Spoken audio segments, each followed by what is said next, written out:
거대한 얼음의 섬 그린랜드를 두고 세계 최강 대국 미국과 가장 가까운 동맹인 유럽이 왜 무역전쟁 직전까지 가고 있는 걸까요?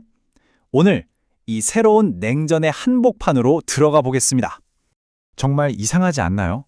미국이 갑자기 자기 편인 유럽 동맹국들을 상대로 무역전쟁도 불사하겠다며 으름장을 놓고 있습니다.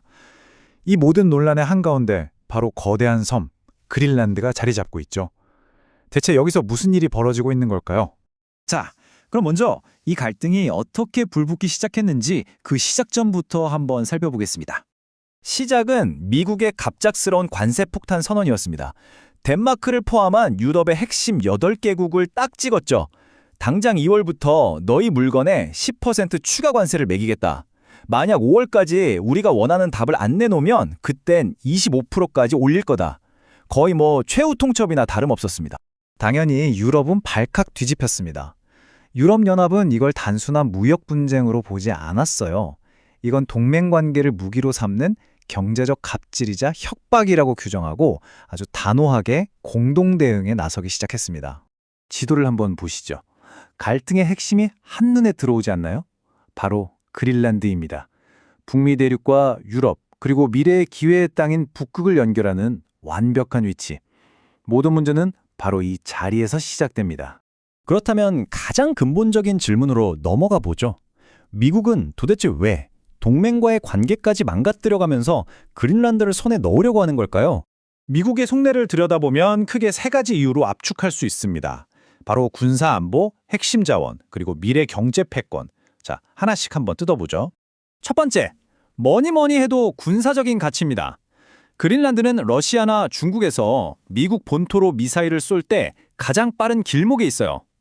여기에 설치된 조기경보 레이더는 미국의 미사일 방어 시스템에서 눈과 귀 역할을 하는 그야말로 절대 포기할 수 없는 군사적 심장부인 셈이죠. 두 번째는 막대한 경제적 가치, 바로 희토류입니다. 반도체나 전기차 배터리 같은 첨단 산업의 비타민으로 불리는 광물이죠. 이게 그린란드 얼음 밑에 어마어마하게 묻혀 있을 것으로 추정되는데요. 만약 미국이 이걸 확보한다면 지금껏 중국에 거의 전적으로 의존해왔던 희토류 공급망의 판도를 완전히 뒤집는 그야말로 게임 체인저가 될 수 있습니다. 그리고 마지막 3번째는 미래를 내다본 한수입니다. 지구온난화 때문에 북극 얼음이 녹으면서 아시아와 유럽을 잇는 새로운 바닷길, 이른바 북극 항로가 열리고 있거든요. 이 새로운 무역로의 길목을 차지한다는 건 미래 글로벌 물류와 무역의 주도권을 쥐겠다는 뜻과 같습니다. 미국의 태도가 시간이 흐르면서 얼마나 강경해졌는지 한번 보세요. 처음에는 그냥 큰 땅덩어리 하나 사는 부동산 거래 정도로 가볍게 말을 꺼냈죠. 그런데 이게 어느새 국가 안보에 절대적으로 필요하다는 문제로 바뀌더니 마침내 타협은 없다.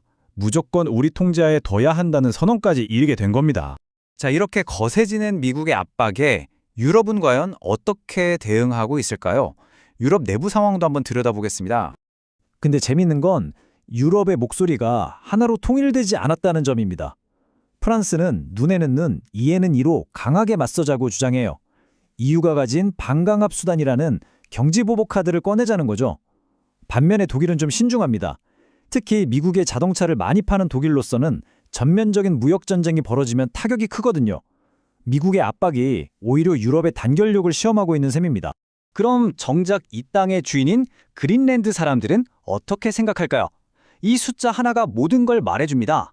2025년 여론조사를 보니 미국에 편입되는 걸 찬성하는 주민은 고작 6%, 반면에 무려 84%는 완전한 독립국가를 꿈꾸고 있습니다.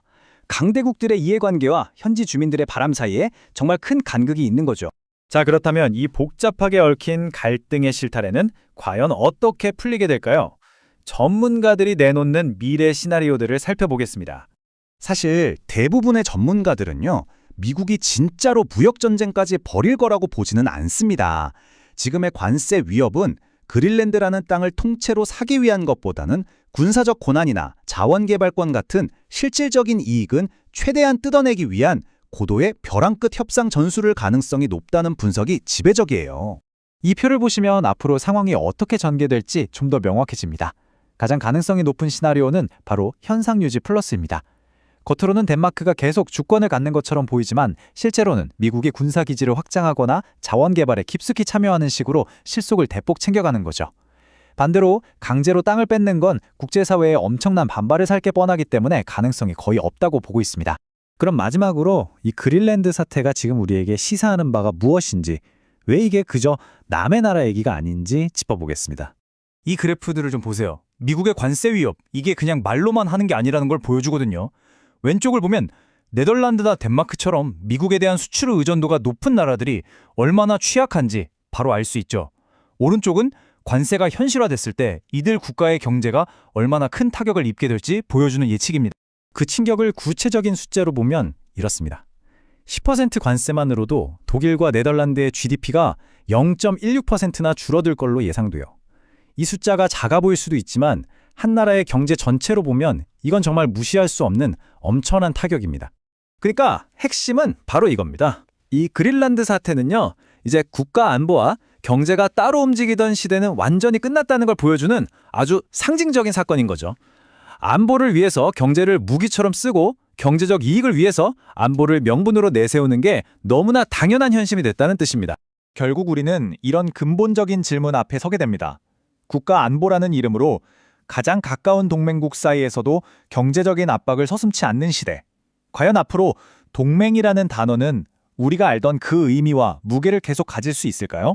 생각해 볼 만한 질문을 남기며 오늘 이야기를 마칩니다.